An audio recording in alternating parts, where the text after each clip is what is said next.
बांझ माँ। कॉलवेल की आवाज़ सुनकर जैसे ही सुबह सुबह शांतनु ने दरवाज़ा खोला, सामने एक पुराना सा ब्रीफकेस लिए गांव के मास्टर जी और उनकी बीमार पत्नी खड़ी थी। मास्टर जी ने चेहरे के हाव भाव से पता लगा लिया कि उन्हें सामने देखकर शांतनु को जरा सी भी खुशी का एहसास नहीं हुआ।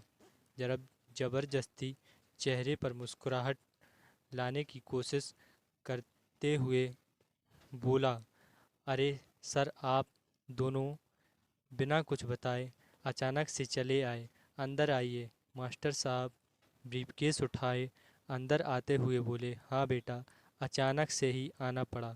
मास्टरनी साहब बीमार हैं। पिछले कुछ दिनों से तेज फीवर उतर ही नहीं रहा।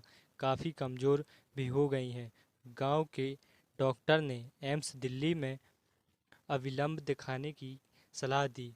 अगर तुम आज ऑफिस से छुट्टी लेकर जरा वहाँ नंबर लगाने में मदद कर सको तो। नहीं नहीं, छुट्टी तो ऑफिस से मिलना असंभव सा है, बात काटते हुए शांतनु ने कहा।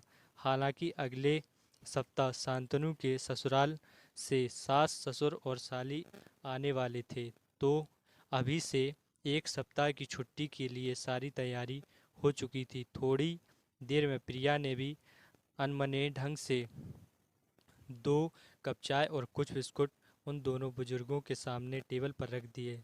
सान्या सोकर उठी तो मास्टर जी और उनकी पत्नी को देखकर खूब खुश हुई।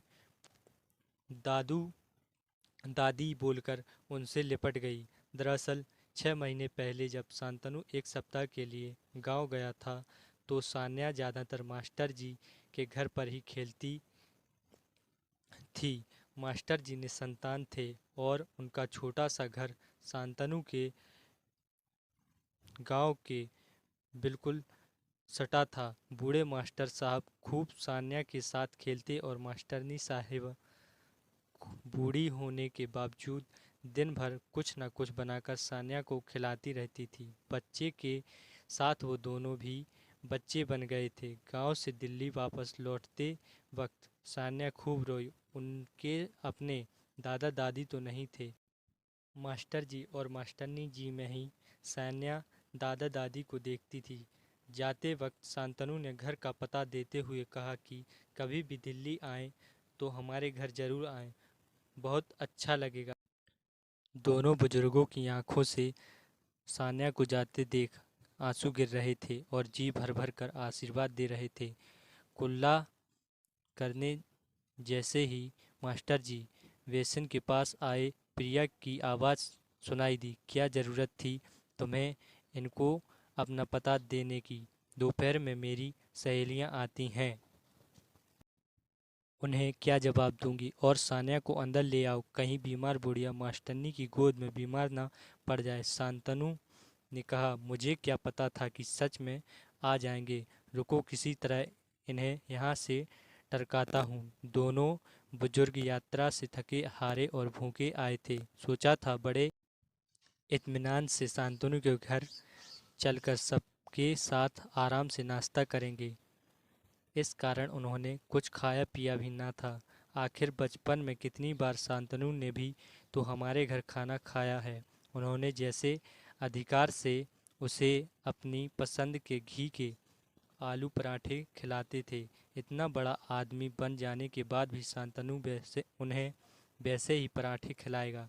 सान्या मम्मी की तेज आवाज़ सुनकर डरते हुए सान्या अंदर कमरे में चली गई। थोड़ी देर बाद जैसे ही शांतनु हॉल में उनसे मिलने आया तो देखा चाय बिस्कुट वैसे ही पड़े हैं और वो दोनों जा चुके हैं। सान्या की पसंद के अपने हाथों से मास्टरनी जी ने नमकीन बनाकर गांव से लाते आए थे। एक पुराने पॉलीथिन में नमकीन वहीं टेबल पर दोनों बुजुर्ग छोड़ गए थे।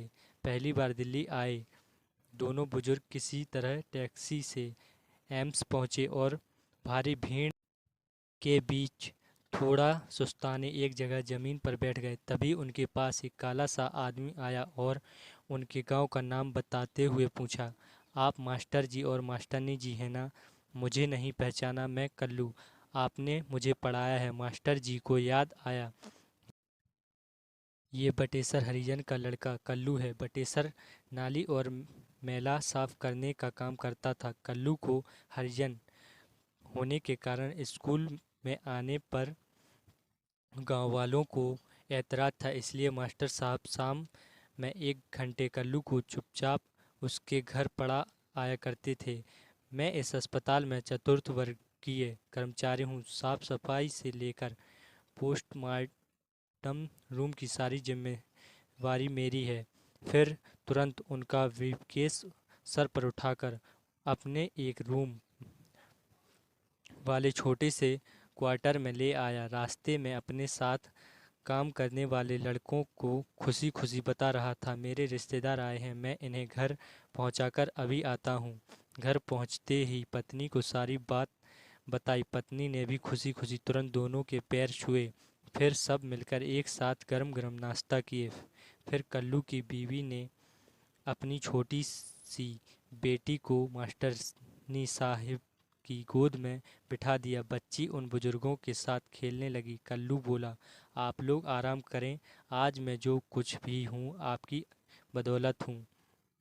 फिर कल्लू अस्पताल में नंबर लगा आया। कल्लू की माँ नहीं थी बचपन से ही। मास्टरनी साहब का नंबर आते ही कल्लू हाथ जोड़कर डॉक्टर से बोला, ज़रा अच्छे से इनका इलाज करना। डॉक्टर साहब, ये मेरी बूढ़ी माई हैं। सुनकर बूढ़ी माँ ने आशीर्वाद की झड़ियाँ लगाते हुए अपने कांपते हाथ कल्लू के सर पर रख दिए। वो बांझ औरत आज सचमुच माँ बन गई थी। उसे आज बेटा मिल गया था और उस बिन माँ के कल्लू को भी माँ मिल गई थी।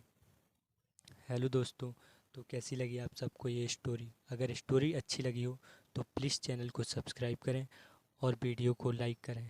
Thank you.